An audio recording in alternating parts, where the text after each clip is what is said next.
आप लोग हट जाइए इधर से, हट जाइए और हटिए, उतार दो नीचे। बस। मोहतरम जनाब इम्तियाज जलील साहब, रुकने पार्लिमान सीलमपुर से मोहतरमा शबनम साहिबा हमारे उम्मीदवार जो हैं जनाब हाजी रईस साहब, वार्ड नंबर 233 से मजलिस के उम्मीदवार साहिबा मोहतरमा मुनाजरा राशिद अली,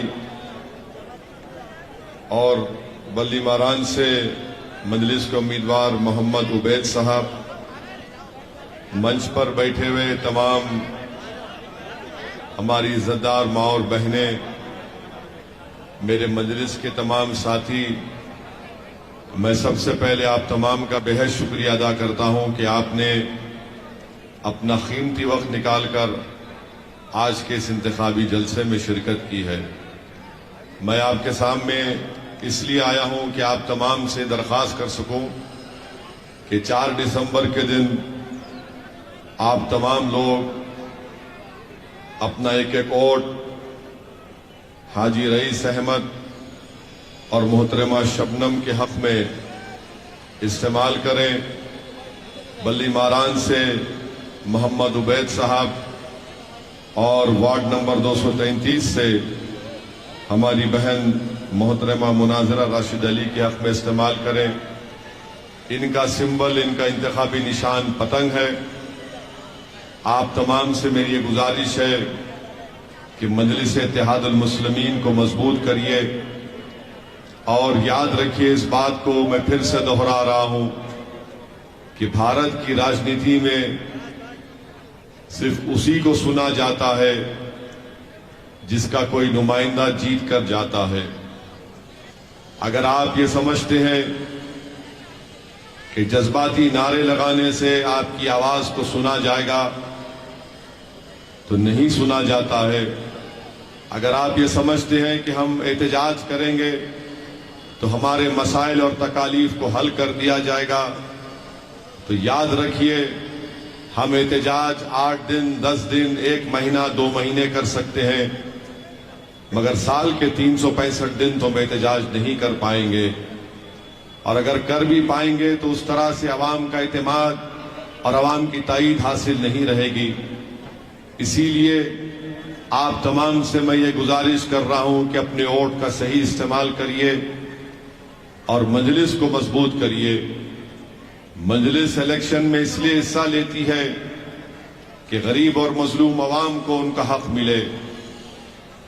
मैं चाहे गुजरात का दौरा करूं या अहमदाबाद के गली कूचों में फिरूं या गोधरा के गली कूचों का मैं जाकर मायना करूं, या फिर गुजरात की वडगाम की सरजमीन हो या सूरत की सरजमीन हो, या फिर दिल्ली का सीलमपुर हो या जाफराबाद हो, एक बात यहां पे नजर आती है कि जिस बस्तियों में, जिस इलाकों में अल्पसंख्यक समाज, मुसलमान या दलित या आदिवासी रहते हैं, वहां पर विकास के नाम पर कुछ काम नहीं करवाया जाता।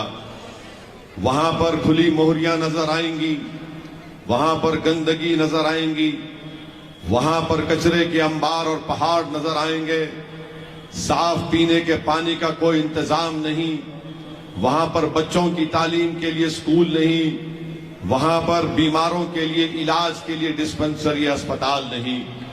ये इसलिए नहीं करवाया जाता क्योंकि इन इलाकों में, इन बस्तियों में, इन महल्लों में बसने वाले मुसलमान और दलित और आदिवासी होते हैं। यही हाल दिल्ली का भी है।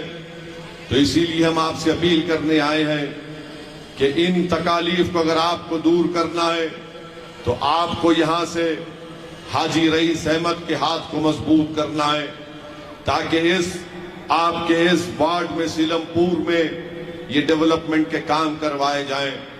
और आप जानते हैं इस बात को कि चाहे बीजेपी हो, कांग्रेस हो या फिर दिल्ली की मुख्यमंत्री की छोटा रिचार्ज हो, ये कभी भी नहीं चाहते, ये 3 पार्टी कभी भी नहीं चाहेगी कि आप जमीनी सतह से अपनी कोई सियासी लीडरशिप को बना ले, वो हरगिज इस बात को पसंद नहीं करेंगे कि आपकी एक आजाद सियासी क़ियादत यहां पर पैदा हो जाए। आपको मैं जिम्मेदारी के साथ बता रहा हूं कि आपने बरसों से कांग्रेस को वोट दिया। जब आप कांग्रेस से बेजार हुए तो आपने दिल्ली के मुख्यमंत्री के पार्टी को वोट दिया, मगर आप खुद फैसला करिए कि आपको क्या हासिल हुआ। आपने अपना वोट तो इस्तेमाल किया, मगर आपके मोहल्ले में कौन सा काम हुआ? आपके बच्चों के लिए कौन से स्कूल खोले गए? अगर स्कूल भी खोल दिए जाते तो वहां पर टीचर नहीं है, जैसा यहां पर इस वार्ड में, सीलमपुर के वार्ड में है।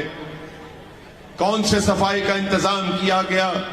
अभी हमने सुना कि हाजी रईस अहमद साहब ने कहा कि कचरा उठाने की 10 गाड़ियां मंजूर है, सिर्फ 3 काम करती हैं। तो मालूम हुआ 7 गाड़ियों पर कब्जा हो चुका है यहां के मौजूदा कॉरपोरेटर साहब का। अभी हाजी रईस साहब ने बताया कि 250 सफाई कर्मचारी काम करना है सीलमपुर वार्ड में, और 100 काम करते हैं। 150 की तनख्वाह कौन उठाता है आप जानते हैं। मेरे अजीज दोस्तों और बुजुर्गों, इन्हीं तकालीफ को, इन्हीं मसाइल को हल करने के लिए मैं आपके दरमियान में आकर आपसे गुजारिश कर रहा हूं कि 4 दिसंबर के दिन आपको मुत्तहिदा तौर पर अपने के कोड का इस्तेमाल करना पड़ेगा। जब तक आपकी लीडरशिप पैदा नहीं होगी, आपके तकालीफ हल नहीं होंगे। वरना याद रखिए कि आप जिस तरह से पिछले 50 साल से कांग्रेस को वोट देते आए, आपने कांग्रेस से आप बेजार हुए क्योंकि कांग्रेस ने आपको धोखा दिया, तो आपने दिल्ली के मौजूदा मुख्यमंत्री को वोट दिया। मगर आपकी लीडरशिप कहां है? कोई कहेगा कि नहीं, दिल्ली के मुख्यमंत्री की पार्टी में भी लोग जीत कर आते हैं, मगर वो गूंगे और अंधे बनकर बैठते हैं।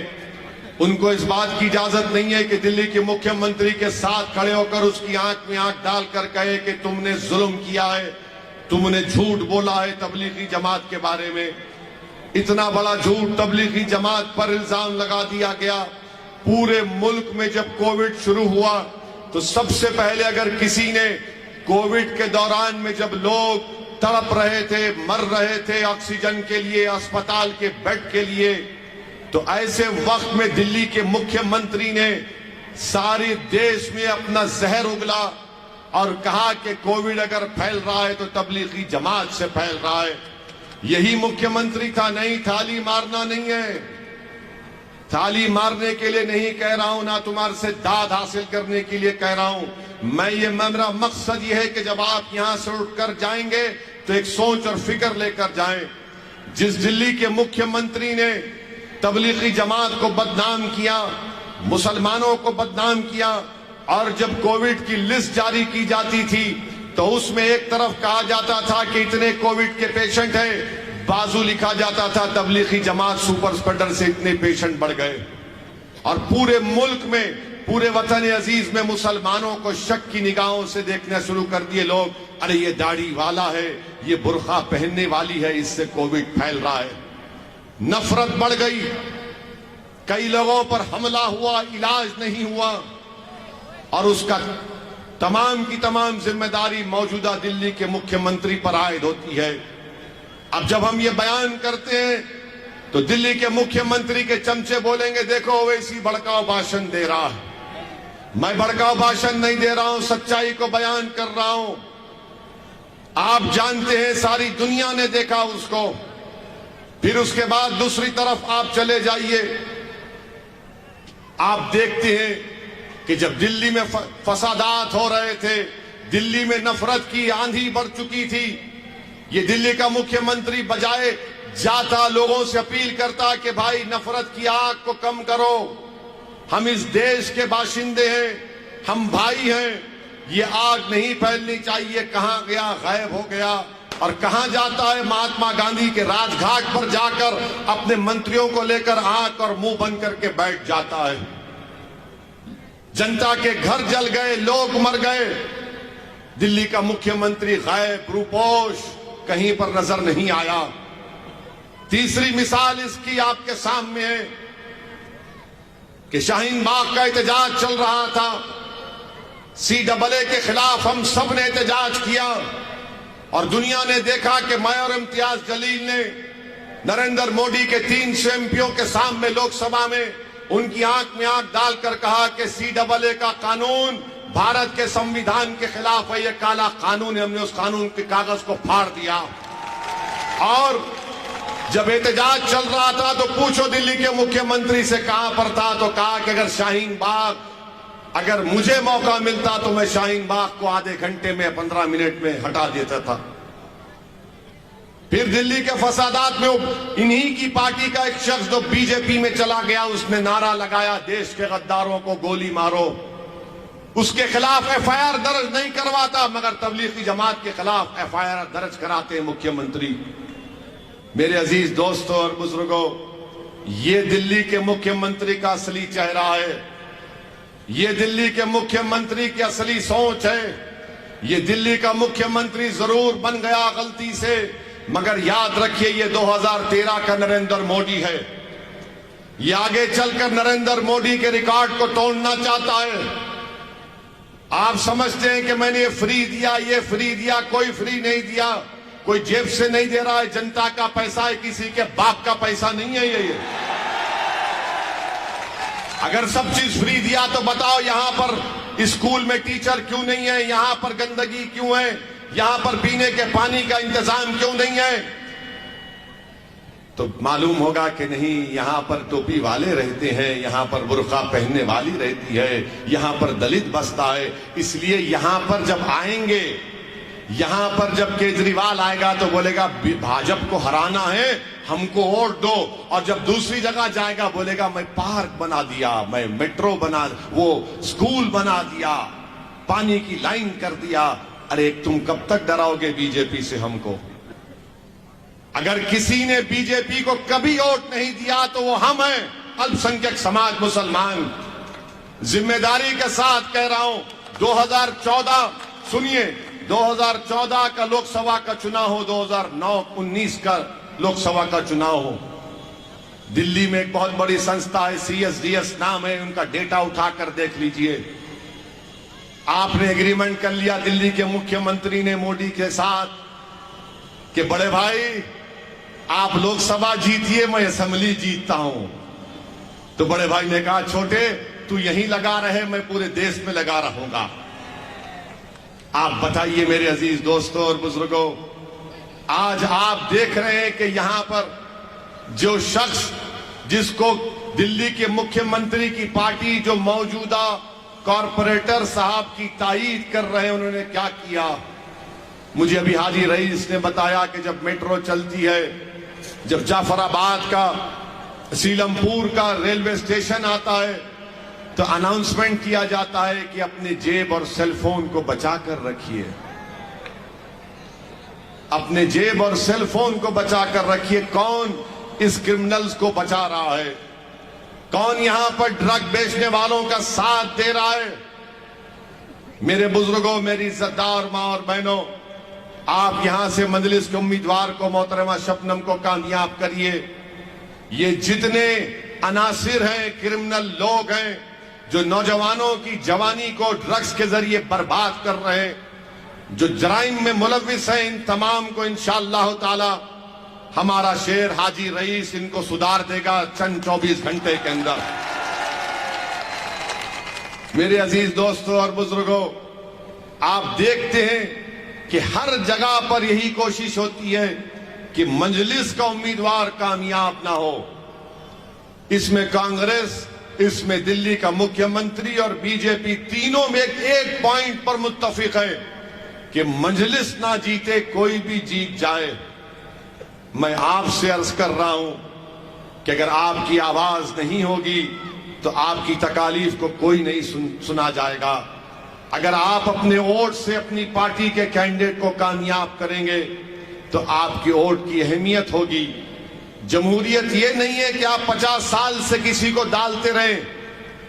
हम बीजेपी को हराने के लिए वोट डालते हैं तो कांग्रेस को वोट डाला, बीजेपी नहीं रोक पाए। फिर हमने कांग्रेस से तंग हो गए तो इनका साथ दिया, तब भी भाजपा जीतती है। आप बताइए फिर आपकी वोट की अहमियत और कीमत क्या है?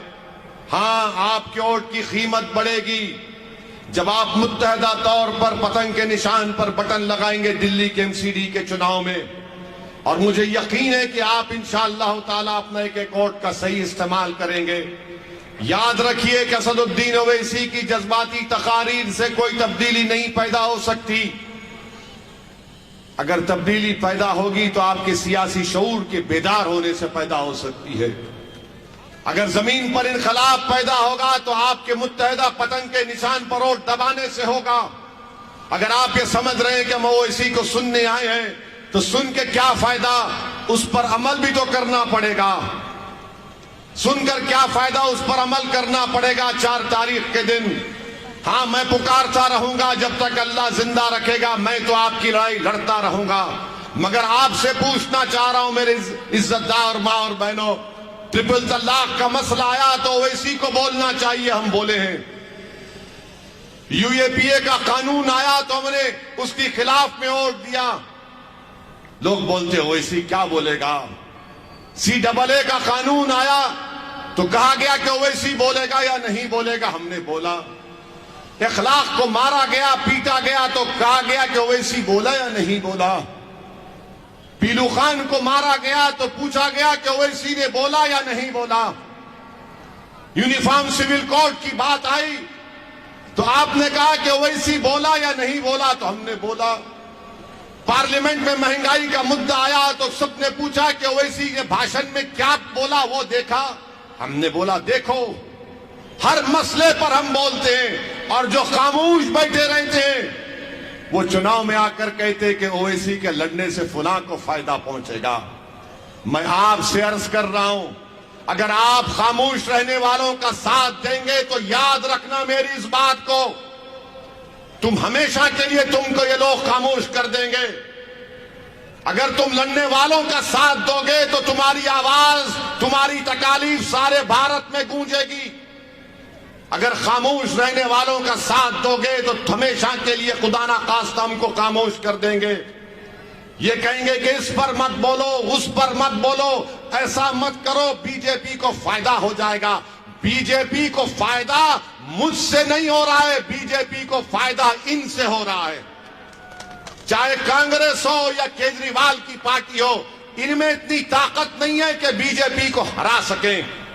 और गले में सांप लाकर हमारे डालते हैं कि तुम रोको बीजेपी को। अरे अगर मैं हाथ उठाकर आज आपसे पूछूंगा कि क्या आपने 2014 में और 19 में बीजेपी को वोट दिया तो हाथ उठाओ, और अगर नहीं दिया तो हाथ उठाओ। कितनों ने नहीं दिया बीजेपी को, हाथ उठाओ। फिर कैसे जीती बीजेपी दिल्ली में? कैसे जीती बीजेपी दिल्ली में? क्या मैंने कहा तुमको आकर? समझो मेरी बात को मेरे भाई। मुझे बदनाम करो, मुझे कोई एतराज नहीं है। मुझे खत्म कर दो, मुझे कोई एतराज नहीं है। मगर तुम समझो इस बात को, आप समझो इस बात को कि आपके वोट से बीजेपी नहीं जीत रही है। कांग्रेस और केजरीवाल के वोट से मोदी प्रधानमंत्री 2 मर्तबा बन गए और गले में सांप हमारे गले में लाकर डाल दिया जाता है। अरे मरता है अखलाक है, पत्थर हम खाते हैं। बुरखे पर मसला उठता है तो बुरका कौन पहनता है? सब हम मसाइब हम पर आते हैं और फिर जब चुनाव आता है तो कहते हैं कि नहीं नहीं, ओवैसी को दोगे तो भाजपा को फायदा होगा। अरे तुम इतने चुनाव हार गए, बेगैरत हो क्या तुम लोग? ये कांग्रेस और आप बीजेपी को नहीं हरा सकते, तो मगर आप और हमारे दरमियान में आकर कहेंगे नहीं नहीं, ओवैसी की बात को यकीन मत करो। पूछो इनसे बुरखे के मसले पर क्या बोला केजरीवाल। पूछो, बुलाकर पूछो उसको, दिल्ली के मुख्यमंत्री को कि बोलो यूनिफॉर्म सिविल कोड पर तुम्हारी राय क्या है, बिल्किस बानो पर तुम्हारी राय क्या है। पूछो उससे कि बुरखे पर तुम्हारी राय क्या है। पूछो उससे कि आपके इस वार्ड में क्यों स्कूल में टीचर नहीं है, क्यों कचरा नहीं उठता। तो मुख्यमंत्री बोलेगा भैया बीजेपी को हराना है। नहीं, सुनिए, अरे मैं जिंदा हूं, जिंदा रहूंगा, मेरी बात सुनो। मैं जिंदा हूं इंशाअल्लाह, जब तक अल्लाह चाहेगा जिंदा रहूंगा, और जब तक जिंदा रहूंगा तुम्हारे दरमियान में रहूंगा, तुम्हारी बात करता रहूंगा, और जब अल्लाह की तरफ से बुलावा आएगा तो तुम्हारे कंधों पर ही कब्रिस्तान को जाऊंगा इंशाअल्लाह। मगर आप तो अब तो जिंदा है ना, तो जिंदगी का सबूत दो मेरे भाई। बुरखे के मसले पर केजरीवाल ने बोला कभी?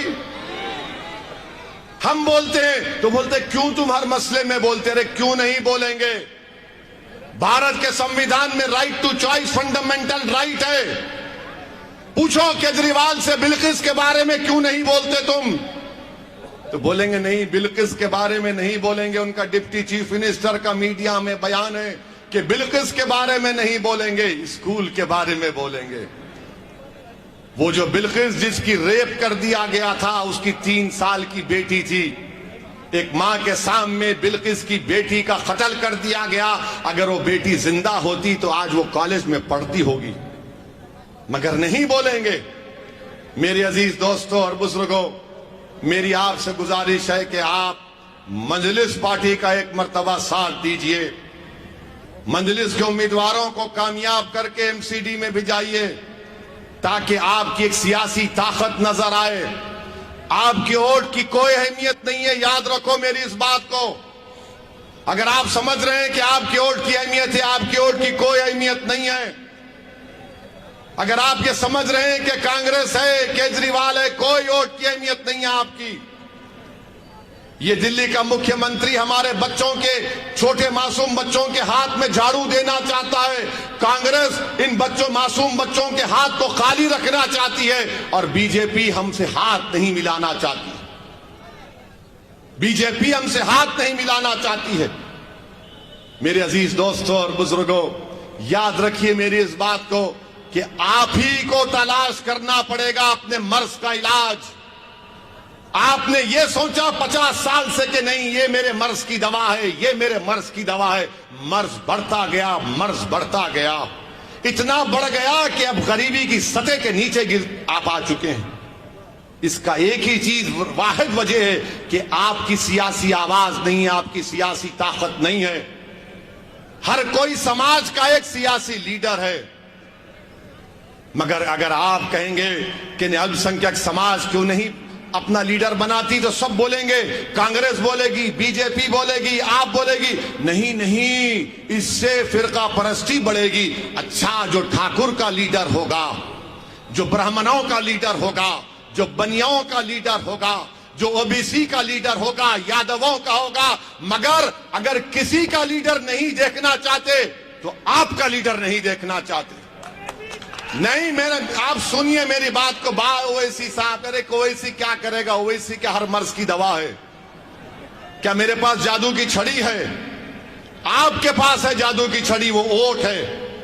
अगर आप होश के साथ इस्तेमाल करेंगे तो आप देखना, आप एक मर्तबा मजलिस के कॉर्पोरेटरों को कामयाब करो। 4 तारीख को पोलिंग करो मजलिस के हक में। मैं लिख के दे रहा हूं आपको, चुनाव यहां से जीतो। हाजी रईस को जिताओ, उबैद को जिताओ, हमारी बहन को जिताओ। 1 महीने के अंदर जनवरी खत्म होने से पहले दिल्ली का मुख्यमंत्री इस चौरस्ते पर आकर बोलेगा कि भैया माफ कर दो, ओवैसी के बातों में मत आओ। आज क्या है इनका मिजाज? ना ना, ये मुल्ला जी कहां जाएंगे, बीजेपी के डर से हमको वोट देंगे। मैं आपको कह रहा हूं, दुनिया में अगर आए हैं तो रब्बे करीम के हुक्म से आए हैं। डरना किसी हुकूमत से नहीं है। कानून सबके लिए बराबर है। बाबा साहिब ने कानून बनाया। अगर वो कानून ओवैसी के लिए, वो कानून मोदी के लिए भी है। कानून अगर एक है तो मेरे लिए भी एक है, और दिल्ली के मुख्यमंत्री के लिए भी एक है। तुम ताकत में हो तो इसका यह मतलब नहीं हो कि मेरे हक को छीन लोगे। मेरी इज्जतदार मां और बहनों, इसीलिए आपसे अपील कर रहे हैं कि 4 तारीख के दिन अपने वोट का सही इस्तेमाल करिए। और हम हमारे दलित भाइयों को पैगाम देना चाह रहा हूं, हमारे ओबीसी भाइयों को पैगाम देना चाह रहा हूं। मोदी ने रिजर्वेशन दे दिया इकोनॉमिक वीकर सेक्शन के ग्राउंड पर। याद रखो मेरी इस बात को कि एक वक्त आएगा कि रिजर्वेशन को कास्ट के ऊपर खत्म करके इकोनॉमिक ग्राउंड्स पर तैयारी कर रही है बीजेपी देने के लिए। मेरे दलित भाइयों, आप पूछो, ये दिल्ली के मुख्यमंत्री से पूछो कि तुम्हारी राय क्या है इकोनॉमिक वीकर सेक्शन रिजर्वेशन के बारे में। पूछो कांग्रेस से, पूछो। अरे बाबा साहिब अंबेडकर के ताल्लुक से बड़ी बड़ी बातें करते हो, मगर अंबेडकर के ख्वाब को चूकनाचूर कर दिए Narendra Modi economic weaker section के ग्राउंड पर रिजर्वेशन देकर। अगर मैं झूठ बोल रहा हूं तो उस जजमेंट के 2 जजेस के पैराग्राफ पढ़ लो। उन दोनों जजेस ने अपने जजमेंट में लिखा कि हम उम्मीद करते हैं कि भारत में कास्ट के ऊपर रिजर्वेशन खत्म कर दिया जाएगा। ना दिल्ली का मुख्यमंत्री बोलता है, ना प्रधानमंत्री बोलते हैं, ना कांग्रेस बोलती है। मेरी अजीज दोस्तों और बुजुर्गों, इसीलिए इन तमाम चीजों पर आपको गौर और फिक्र करके अपने वोट का इस्तेमाल करना है। बड़ी बड़ी बातें बहुत से लोग करते हैं, यकीनन बीजेपी को हराइए। अरे बीजेपी के खिलाफ हम ही तो वोट दे रहे दिल्ली के मुख्यमंत्री, क्योंकि हमने भाजपा के खिलाफ वोट दिया। हमारे बच्चे जेल में हैं। क्या खालिद सैफी जेल में नहीं है? क्या खालिद सैफी की बीवी रोते हुए वीडियो नहीं जारी की कि मेरा पति बीमार है, जेल में, उसका इलाज नहीं हो रहा है, मर जाएगा?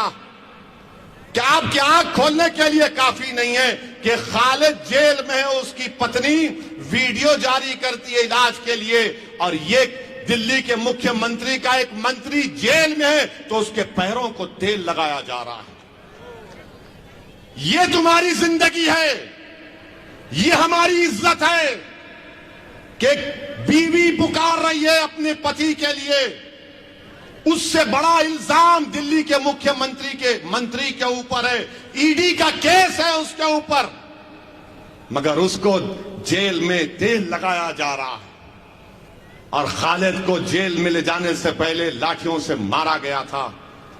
आप आज अगर आंख नहीं खोलेंगे तो कब खोलोगे? जब कयामत आओगी, जब होश में आओगे आप? कब होश में आओगे आप? बताओ मेरे को। मेरी अल्फाज अगर आपको तकलीफ पहुंचा रहे हैं तो मुझे माफ कर देना एक पागल समझकर, मगर मैं आपको अपना समझकर अपनों के दरमियान में खड़े होकर अपनी दिल की तकलीफ को बयान कर रहा हूं, सच्चाई को बयान कर रहा हूं। आज उठने का वक्त है। अपने वोट की कीमत को जानो, अपने वोट की अहमियत को जानो। अगर आप गरीब हैं, कमजोर हैं, मजलूम हैं, तो फिर वोट की अहमियत को समझो। आपको वोट को इस्तेमाल करना पड़ेगा अच्छी तरीके से। और 4 दिसंबर के दिन अपना एक वोट पतंग के निशान पर लगाइए। कामयाब करिए हाजी रईस को बल्ली मारान से, ओखला से, जहां जहां मजलिस के कैंडिडेट खड़े हैं। और उस पर भी मीडिया हमसे सवाल करता, जो छोटे रिचार्ज के चार्ज के ऊपर है। सुन लो मीडिया वाले, जो छोटे रिचार्ज के चार्ज पर काम करते हैं, तुम आकर हमसे सवाल करते हो कि आप 16 सीट खड़ा किए तो भाजपा को फायदा पहुंचेगा। अरे मीडिया वालों, कितनी मलाई खाओगे तुम छोटे रिचार्ज की? कितनी मलाई खाओगे छोटे रिचार्ज की? 250 एमसीडी की सीटें हैं, 16 हम लड़ रहे हैं, बाकी पे बोलो जीत जाओ। ये 16 छोड़ दो तो बोलेंगे नहीं, ओवैसी की पार्टी का एक भी नहीं जीतना चाहिए। मेरी इज्जतदार मां और बहनों, मेरे बुजुर्गों, मेरी आपसे अपील है कि ये लड़ाई हमको और आपको मिलकर लड़ना है। ये रास्ता आसान नहीं है, कठिन है, मगर मंजिल को पा सकते अगर जिसके पास हौसला और आजम होगा, जिसके पास जिद होगी, जिसके पास एक धड़कता हुआ दिल होगा। जो इंसान है जो देखेगा तकलीफ को देखकर उसकी आंख में आंसू पैदा होते हैं, वो जरूर मुझे यकीन है कि मंजिलिस को वोट देगा। हाँ, अगर कोई होगा जो ड्रग्स को बढ़ाना चाहता है, जो गुंडागर्दी को बढ़ाना चाहता है, तो वो जाएगा दिल्ली के मुख्यमंत्री के ताईदी उम्मीदवार के लिए।